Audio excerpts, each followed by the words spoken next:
আসসালামু আলাইকুম ওরহমতুল্লাহি ওবরাকাতুহ। সম্মানিত বন্ধুগণ, আজকে এমন একটি বিষয় নিয়ে আলোচনা করব, যেটা হয়তো আপনার জন্য অস্বস্তিকর হবে। আপনার ভালো নাই লাগতে পারে। তবুও আমাকে সত্যটা বলতেই হবে।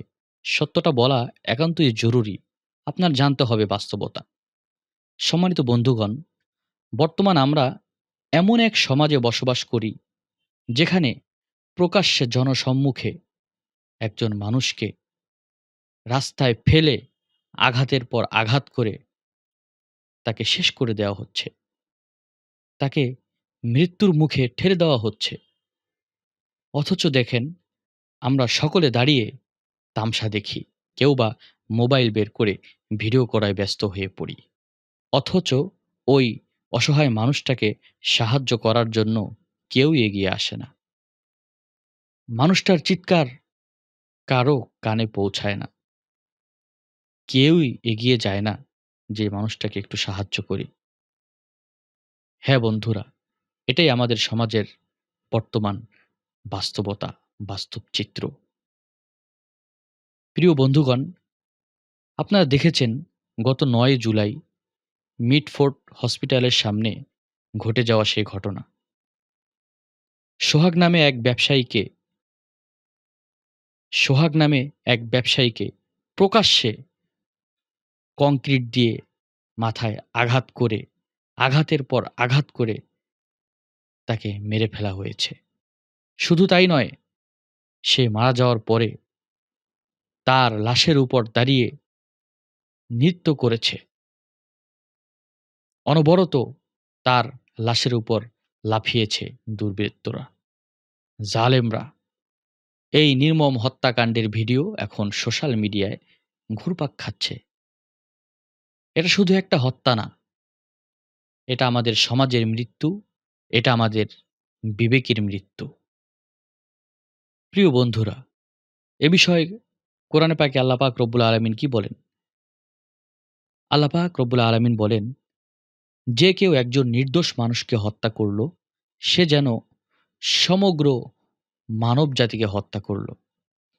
রাসূল সাল্লাল্লাহু আলাইহি ওয়াসাল্লাম বলেন, কোন মুসলিমের রক্ত অন্য মুসলিমের জন্য হালাল নয়, যদি না শরীয়তের বিধান অনুযায়ী শাস্তিযোগ্য অপরাধ করে।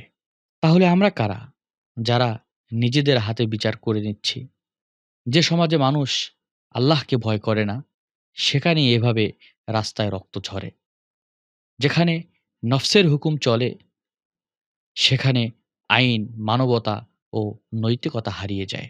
প্রিয় বন্ধুরা, প্রতিবাদের নামে কেবল শুধুই মাত্র পোস্ট করা নয়, আত্মজিজ্ঞাসা জরুরি। আমরা সবাই সোহাগ হত্যার ভিডিও দেখে পোস্ট দিচ্ছি, রাগ করছি। কিন্তু প্রশ্ন হলো, আমি নিজেকে, আল্লাহকে ভয় করি? আমি অন্যায় দেখলে কি মুখ ফিরিয়ে নেই?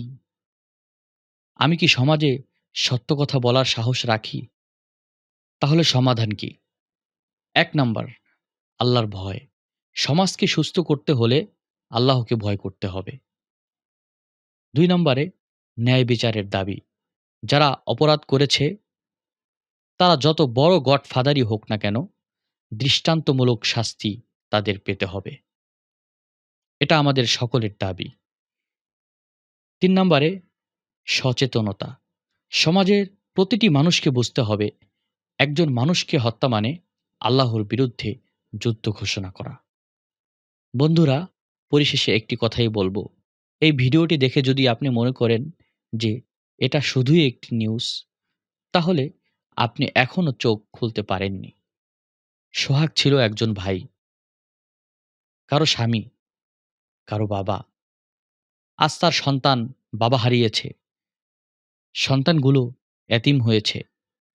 কিন্তু কাল তোমার ঘরেও এমন কিছু হতে পারে।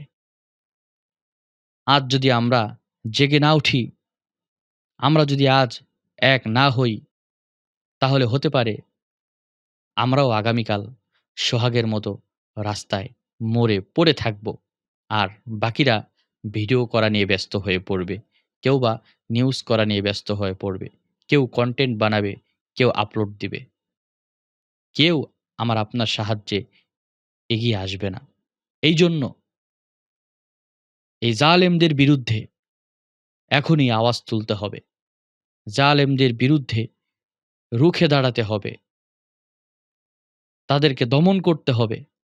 সেজন্য আসুন বন্ধুরা, আমরা আল্লাহর কাছে মাপ চাই। আর যারা অন্যায়ের বিরুদ্ধে চুপ থাকি, তাদের বিবেক জাগ্রত করি। বন্ধুরা, ভিডিওটি শেয়ার করুন আর সমাজকে জাগ্রত করুন। আপনি নীরব থাকলে কাল আপনার সন্তানকেও কেউ এইভাবে রাস্তায় পিটিয়ে মারবে।